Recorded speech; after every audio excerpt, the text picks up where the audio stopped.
Everyone knows that television news can be boring. That's because it's often about politics, which can be very dull. This unprecedented aid for Scottish mining, and no one else is getting it, comes at a time when the indicators show some difficulties for Labour in Scotland. Book him, Dano. But these days there is another problem with watching the news.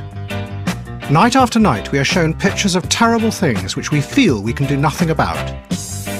Images of civil wars, massacres and starving children, which leave us feeling helpless and depressed, and to which the only response is, oh dear. There is a name for this. It's called oh dearism. And this is the story of the rise of oh dearism in television news.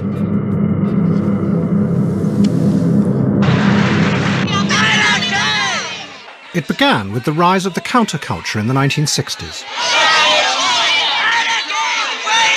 The radicals believed that all politics was corrupt because it always involved power. Bring the police. Send for the police quickly. Cut your hair. The radicals wanted to find a new way to connect directly with the dispossessed in the world, bypassing politicians. Their chance came in 1968 with the Biafran Civil War in Africa.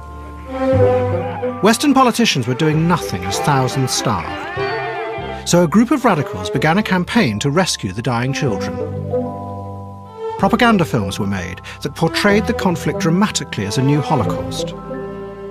Celebrities held 48-hour vigils, and television news eagerly covered it. And then, Blue Peter held an appeal for Biafra, and the response astonished everyone. We asked for 144,000 parcels, and you'll never guess just how many we got.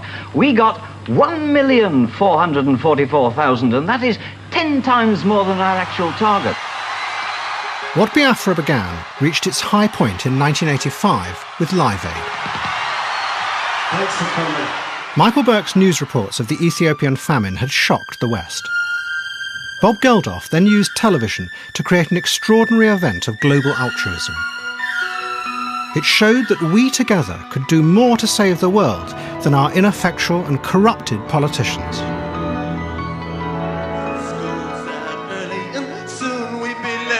The lesson today is how to die. And it also made us feel good about ourselves. Those running Live Aid thought that they had transcended the corruption of politics.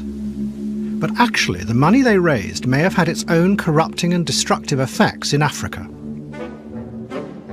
The dictator of Ethiopia, Colonel Mengistu, was fighting a civil war. And some have claimed that he used Western aid to fund the war and to prolong it for a further 6 years. Médecins Sans Frontières has said that this may have led to as many deaths as were actually saved by the aid. But this wasn't reported because it was too complicated, and it wouldn't have made us feel good about ourselves. Go on. Then, in 1989, the West won the Cold War. The old political story of left versus right was finished. But reporters still needed a grand, simple story about the world, into which all the chaotic events and fragments of stuff that happen every day could be fitted. And waiting in the wings was the hippie counterculture view of the world, a view which saw everything as a struggle between innocent individuals and corrupt political systems. And TV news embraced it eagerly. And it worked. From the glorious revolutions in Eastern Europe, to the brave students in Tiananmen Square, through to the plucky Bosnians in the horror of Sarajevo, television news told a story of noble individuals bravely standing up against bad political systems. But this simple battle between good and evil couldn't last, and it finally cracked back where it first began, in Africa. In 1994, the Hutus massacred millions of Tutsis in Rwanda. In the wake of the massacres, millions of refugees flooded into the Congo. Western aid workers and television crews also flooded in to help the innocent victims. But they soon discovered that many of them weren't innocent at all. They were the evil Hutus who had killed millions of the Tutsis, When people crossed the border, we all knew very well that among them there were murderers. There were people that were helping. Every time we give out food, every time we give health services, we know that among the people that we're helping, there are murderers. Then the Tutsis invaded the camps to get their revenge. But instead of behaving like good victims, they too carried out terrible massacres. And a horrific war began, in which 4.5 million people died. And everyone was evil, even the children. And that had a terrible effect on television news.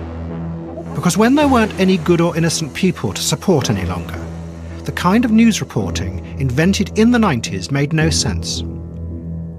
Because the news had given up reporting them as political struggles, it meant there was now no way to understand why these terrible events were happening.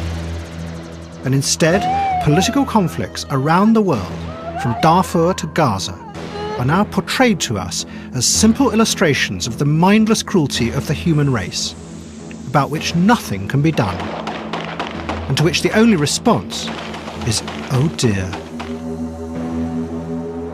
It's like living in the mind of a depressed hippie.